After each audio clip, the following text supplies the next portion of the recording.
Hello everyone, I'm the Sports Wiz 101, and today I'll be giving you my predictions for week 5 of the NFL season. So we'll be looking to get a bit back on track this week, as we've had 3 straight weeks of embarrassing predictions. Our most recent ones with us going 7-9, but these are the games will hopefully get us back on track.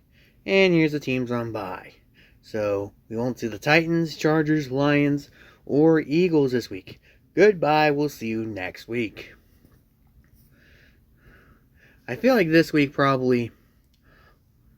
hopefully will be better, seeing as I feel like I'm using more stuff that we've learned throughout the weeks than I did last week. The past couple weeks I feel like I've been basically dismissing some of the predictions that I got wrong as flukes. But yeah, I'm hopefully approaching these a little better this time. Ask myself, okay, what can I learn from those matchups? And we'll see if that helps me this week. Well, here we go. First matchup, Bills and Texans. This should be a great one, despite the fact that Buffalo coming off an embarrassing loss last week. It's not embarrassing for who they lost to, but granted by how much they lost by. Buffalo got blown out. Buffalo never gets blown out. And now they're taking on the Houston Texans, led by C.J. Stroud. In this case, I think the better quarterback will win, and I still believe that better quarterback is Josh Allen. Though C.J. Stroud, he's definitely rising up in those rankings. Colts and Jaguars. Jacksonville is the only winless team remaining in the NFL, but I think they get their first win here against the Colts. And this is really using a lot of history, because in recent history, if the Colts and Jaguars meet up in Jacksonville, Jacksonville is going to win. I believe it's the last 9 times or so that these two have met in Jacksonville has led to a Jacksonville win. The last time the Colts came to Jacksonville and beat the Jaguars, 2014, I am betting on that happening again. Ravens and Bengals going at in Cincinnati. This should be another great matchup, but I am taking the Ravens. I think that we're going to see a big game out of Derrick Henry. I think we're going to see a big game out of Lamar Jackson. And the Ravens win this one. The Bengals fall to 1-4 after a huge loss. Dolphins and Patriots. These two teams have had offenses that have kind of sucked as of late.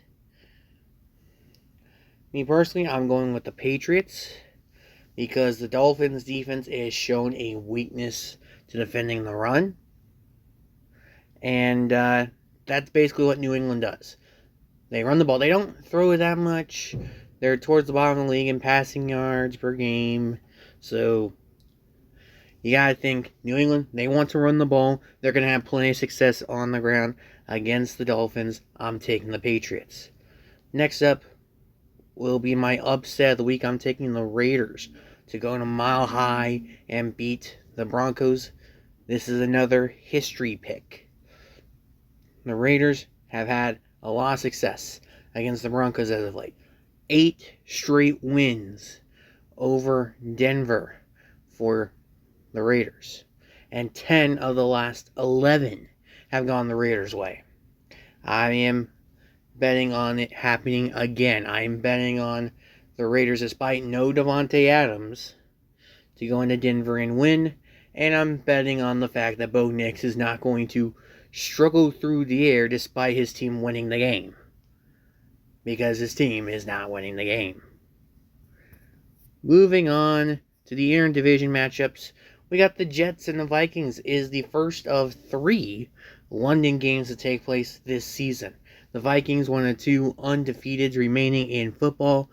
I'm going to take them. And I feel like with Minnesota, what I've been, I guess, more impressed than I probably should be is the defense. I've been impressed with the defense and how they've been able to shut down C.J. Stroud and Jordan Love in back-to-back weeks. Now they get the old gun in Aaron Rodgers, and it's an Aaron Rodgers whose offensive line let him down last week. And I get a feeling it might happen again against this Viking defense. So I'm taking Minnesota to remain unbeaten. Browns and Commanders. This will be another Jayden Daniels showcase as the Commanders get the win. I feel like with the way the Commanders run the offense, that can neutralize Myles Garrett, who is arguably the Browns' best player. And I'm not sure I see Cleveland doing enough on offense to get the win. Next up, Sunday Night Football, it's the Cowboys and the Steelers going at it in Pittsburgh. And I'll take the Steelers. I think they can run the ball pretty well against this Cowboy defense, especially a Cowboy defense that's very injured. Uncertain about the long-term status of Micah Parsons or DeMarcus Lawrence, but I still feel like the Cowboys will make this close. They'll make it competitive, but in the end, Pittsburgh just does the little things too well to get the win here. Then we have the Saints taking on my Kansas City Chiefs on Monday Night Football. I just mentioned the Cowboys are extremely injured. The Chiefs have had their fair share of injuries too, as they are now down their top two wide receivers in Hollywood Brown and Rashee Rice, as well as their top running back in Isaiah Pacheco. Now, the running back position might actually be pretty good now that Kareem Hunt has returned. Wide receiver, though, is a bit more of a question mark. But I'm still taking the Chiefs. I think they win this on the strength of their defense and a resurgent Travis Kelce. So yeah, I'm taking Kansas City to win Monday night. Thursday Night Football. Huge game in the NFC South, as I got the Buccaneers taking on the Falcons. I picked the Falcons to win the division in the preseason. I get the feeling that this game could very well settle the division. Yes, it is only week 5, but I feel like this game could be all the difference between winning the division and missing the playoffs. Me personally, I'm sticking with what I said in the preseason. I think Atlanta is the better team. I think they got the better run game. I think they got the better quarterback. Even though Baker Mayfield's made that a bit more debatable in recent weeks. The only thing I think Tampa Bay clearly has over them is receiver talent, where I would probably take Mike Evans and Chris Godwin over the likes of Darnell Mooney and Drake London.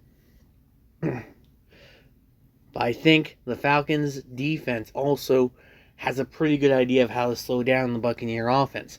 And I think they'll show you how it's done this Thursday. Give me the Falcons.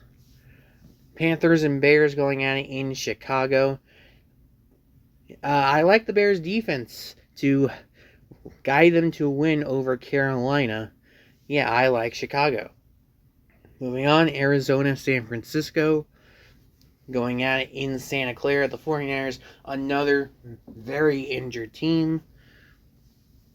However, I think their defense is still good enough to limit the Cardinals on offense. I think the Niners come away with a convincing home victory over the Arizona Cardinals. And then we get my lock of the week. I'm taking Seattle to beat the Giants. Giants having it going cross country for this game. Yes, the Seahawks just played on Monday night.